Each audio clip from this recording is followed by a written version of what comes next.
After po ng ilang segundo, and finally, na-recover at nabalik na po natin yung nahack na Facebook account ko. Nagawa lang po nating i-recover yan in just 5 minutes. Ganun lang po kabilis yun. What's up sa inyo mga katropa? Kamusta kayo? At kamusta naman ako? So ngayon for today's video ay magkakaroon na naman tayo ng isang simpleng tutorial na kung saan ituturo ko sa inyo kung paano i-recover ang nahack na Facebook account na napalitan na yung email at walang phone number. Hindi mo na mabuksan yung Facebook account mo? Huwag ka mag-alala, i-recover natin yan. Pero bago tayo magsimula, pasok, intro!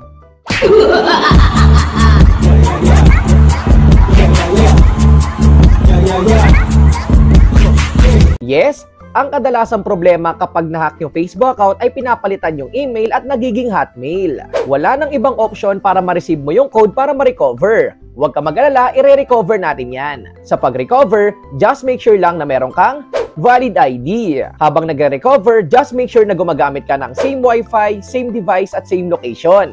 At kung ready ka na, punta na tayo sa tutorial. Let's go! Ang unang step na kailangan po natin gawin ay pumunta tayo dito sa ating Facebook application. At dito ay tatry lang po nating i-login at i-open yung Facebook account natin at pindutin lang po natin yung account natin.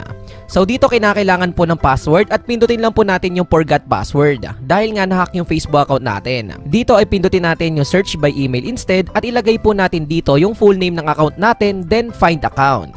So ayan, magla-load lang po yan at dito nakalagay na we will send you a code to your email. Ang problema nga lang ay napalitan na po yung email account dito ng hacker. I-click po natin dito yung try another way pero ang problema ay hindi natin marireceive yung code at hindi po natin alam yung password. At lumabas naman po dito yung no longer have access to this at kapag pinindot po natin yan, hindi po ma-recognize yung device na ginagamit po natin. Pero wag po kayong mag-alala dahil maituturo po ako sa inyo na ibang paraan para mabalik at ma-recover yung nahack na Facebook account ninyo. At ngayon, simulan na po natin. Sa pag-recover po ay kailangan po natin buksan ang ating Google Chrome or any browser.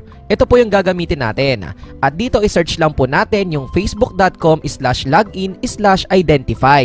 So dito po natin hahanapin yung Facebook account na nahack. Enter your mobile number pero mas madali po, pindutin lang natin yung search bar yung email or name instead. At dito naman po ay pwede nyong ilagay yung email or full name ng Facebook account na i-recover po ninyo. Then pindutin nyo lang po yung search. Choose a way to log in. Ang pinaka problema po talaga dito ay pagdating po sa code ay hindi po natin marireceive dahil pinalitan na po ng hacker yung mismong email ko. Pati naman po sa password ay binago na rin po yan kaya hindi po pwede. Ang pinaka solusyon ay lumabas na yung no longer have access to this. Na-detect tayo ni Facebook kaya pindutin po natin yan. May lalabas po na I have lost access to my login details. So may 3 steps po tayong gagawin para ma-recover at mabalik natin yung nahack na Facebook account natin. Tell us how can we reach you, confirm it is you, and look out for our message. Then click lang po natin yung start na nasa baba. Set new login email na kung saan kailangan po nating maglagay ng panibagong email account para dun po magsisend ng code si Facebook. In case lang na wala ka pang email account ay pwede ka namang gumawa ng bago, panoorin mo lang at sundan yung ginawa kong video sa paggawa ng Gmail account. At kapag meron ka na pong email account ay ilagay mo lang po yan dito at pindutin mo lang po yung get code na nasa baba. At dito may lumabas po na confirm new login email. Nag-send na nga po si Facebook ng code kaya i-check po natin yan. Makikita po natin yung code na sinend ni Facebook sa ating Gmail application. I-open lang po natin yan at may nakalagay po dito na your Facebook security code. At ayan, nakita na po natin yung Facebook security code na sinend nga po ni Facebook. I-hold lang po natin yan at i-copy, balik lang po tayo doon at kailangan lang po nating i-paste yan. So ayan, after po natin malagay yung code ay click lang po natin yung confirm na nasa baba. Confirm it is you. Upload ID. Sabi ko nga po kanina, kinakailangan po mag-submit ng valid ID. Pindutin lang po natin yung upload ID. After po nyan ay makikita mo po yung mga iba't ibang valid ID na pwede mo pong pagpilian. I-click lang po natin yung show more para mas makita po natin yung iba't ibang valid IDs na pwede po nating ipasa kay Facebook. Again, mas maganda po na kayo po mismo yung mismong nasa valid ID at malinaw po yung pagkaka-picture nyo at hindi po dapat expired. At dito ang pipiliin ko lang po ay yung driver's license dahil driver's license po yung meron ako. After po natin makapili ng valid ID ay scroll down lang po natin then click next. At maglo-load lang po yung saglit at hintayin lang po natin. Upload a photo of your ID. Pindutin lang po natin yung browse photos. pwede na po dito diretso sa gallery ninyo kung napicturean nyo na po yung valid ID ninyo. So dito pipindutin ko lang po yung camera kung sakali man napipicturean nyo pa lang. So ayan, itututo ko lang po sa valid ID which is yung driver's license ko, then pipindutin ko lang nasa gitna. Kapag okay na ay pindutin mo lang yung check na nasa gilid at X naman kung gusto mong ulitin. Dahil okay naman na ay pipindutin ko lang po yung check na nasa baba. And after po nyan, makikita mo yung itsura ng valid ID na ipapasa mo, then click lang po yung submit. So ayan, maglo-load lang po ulit yan. Hintayin lang po natin at may lalabas po na identity confirmation in progress. We usually review your information within 48 hours. Ibig sabihin ay i-review po ni Facebook yung mismong valid ID na pinasa po natin sa kanila within 2 days. Pero dito ipapakita ko sa inyo na in just 5 minutes ay na-recover ko na yung Facebook account ko. So dito pipindutin ko lang po yung finish at dediretso na po ako dito sa pag-check ng Gmail application ko. So dito pipindutin ko lang yung 3 line sa gilid, pipindutin ko lang ulit yung social dahil dito ko makikita yung mismong status ng recovery ko. And next step, kailangan po nating pindutin yung track your account recovery status para malaman po natin. At dito lumabas nga po na in-review pa rin yung mismong sinubmit po natin sa kanila at wag po kayo mag-alala. Mabilis lang naman po dahil driver's license yung gamit ko. After 2 minutes ay nakareceive na po ulit ako ng panibagong email mula kay Facebook.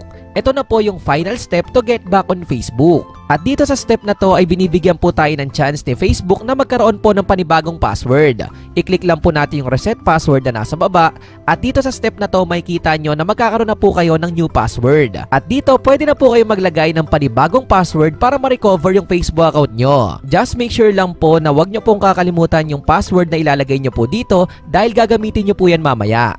After po nyan ay click nyo lang po yung reset na nasa baba. Na-recover na po yung account natin at kailangan na lang pong i-secure ito. Pindutin lang natin yung get started. At dito malalaman po natin kung may binago nga yung hacker sa Facebook account natin. At dito good news dahil no changes naman yung lumabas, ibig sabihin wala namang binago. Ang next step ay pwede na po nating i-login sa Facebook application yung nahack na Facebook account natin.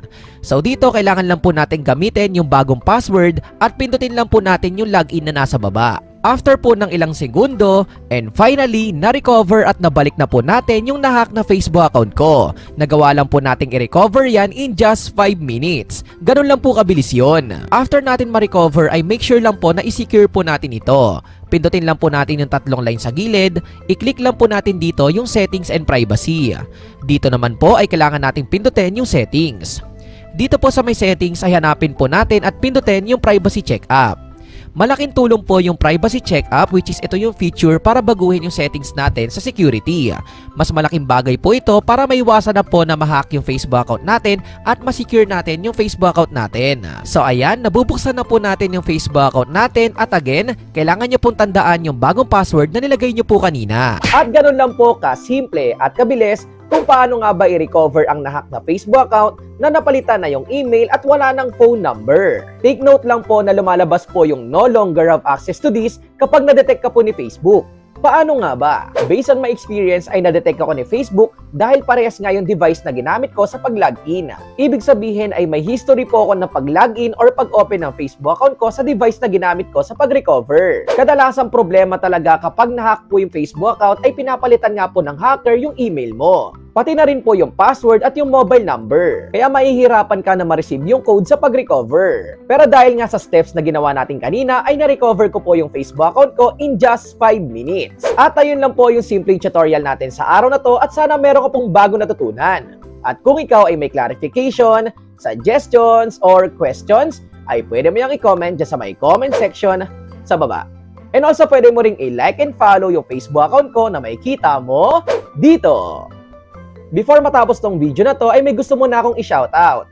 Big shoutout nga pala sa Simaya Garden Resort at kay Ate May Cambacanlas. At kung bago ka lang at napadaan ka dito sa YouTube channel ko ay welcome na welcome ka. Pwede ka mag-subscribe at pinutin ang may waga notification bell para sure at 100% sure na updated ka sa mga future uploads ko. You know, peace out, like, comment, and subscribe. Peace! One love!